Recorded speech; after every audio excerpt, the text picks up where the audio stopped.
Genesis 29. Then Jacob went on his journey, and came to the land of the people of the east. As he looked, he saw a well in the field, and behold, 3 flocks of sheep lying beside it, for out of that well the flocks were watered. The stone on the well's mouth was large, and when all the flocks were gathered there, the shepherds would roll the stone from the mouth of the well and water the sheep, and put the stone back in its place over the mouth of the well. Jacob said to them, "My brothers, where do you come from?" They said, "We are from Haran." He said to them, "Do you know Laban, the son of Nahor?" They said, "We know him." He said to them, "Is it well with him?" They said, "It is well, and see, Rachel his daughter is coming with the sheep." He said, "Behold, it is still high day. It is not time for the livestock to be gathered together. Water the sheep and go, pasture them." But they said, "We cannot until all the flocks are gathered together, and the stone is rolled from the mouth of the well. Then we water the sheep." While he was still speaking with them, Rachel came with her father's sheep, for she was a shepherdess.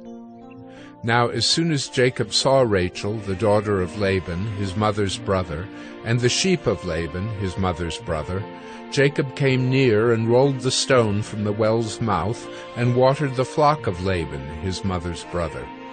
Then Jacob kissed Rachel and wept aloud.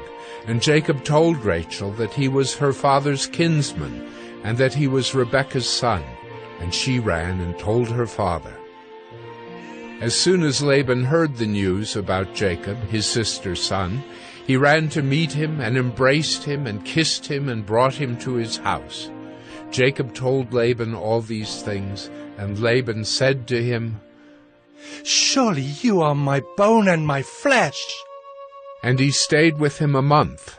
Then Laban said to Jacob, "Because you are my kinsman, should you therefore serve me for nothing? Tell me, what shall your wages be?" Now Laban had 2 daughters. The name of the older was Leah, and the name of the younger was Rachel. Leah's eyes were weak, but Rachel was beautiful in form and appearance. Jacob loved Rachel, and he said, "I will serve you 7 years for your younger daughter Rachel." Laban said, "It is better that I give her to you than that I should give her to any other man. Stay with me." So Jacob served 7 years for Rachel, and they seemed to him but a few days, because of the love he had for her. Then Jacob said to Laban, "Give me my wife, that I may go in to her, for my time is completed." So Laban gathered together all the people of the place and made a feast. But in the evening he took his daughter Leah and brought her to Jacob, and he went in to her. Laban gave his female servant Zilpah to his daughter Leah to be her servant. And in the morning, behold, it was Leah. And Jacob said to Laban, "What is this you have done to me? Did I not serve with you for Rachel? Why then have you deceived me?" Laban said, "It is not so done in our country to give the younger before the firstborn.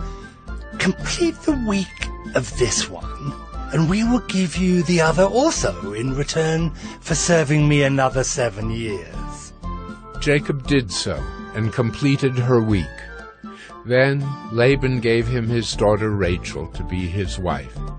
Laban gave his female servant Bilhah to his daughter Rachel to be her servant. So Jacob went in to Rachel also, and he loved Rachel more than Leah, and served Laban for another 7 years. When the Lord saw that Leah was hated, he opened her womb, but Rachel was barren. And Leah conceived and bore a son, and she called his name Reuben, for she said, "Because the Lord has looked upon my affliction, for now my husband will love me." She conceived again and bore a son, and said, "Because the Lord has heard that I am hated, he has given me this son also." And she called his name Simeon. Again she conceived and bore a son, and said, Now this time my husband will be attached to me, because I have borne him 3 sons. Therefore his name was called Levi. And she conceived again, and bore a son, and said, This time I will praise the Lord. Therefore she called his name Judah. Then she ceased bearing.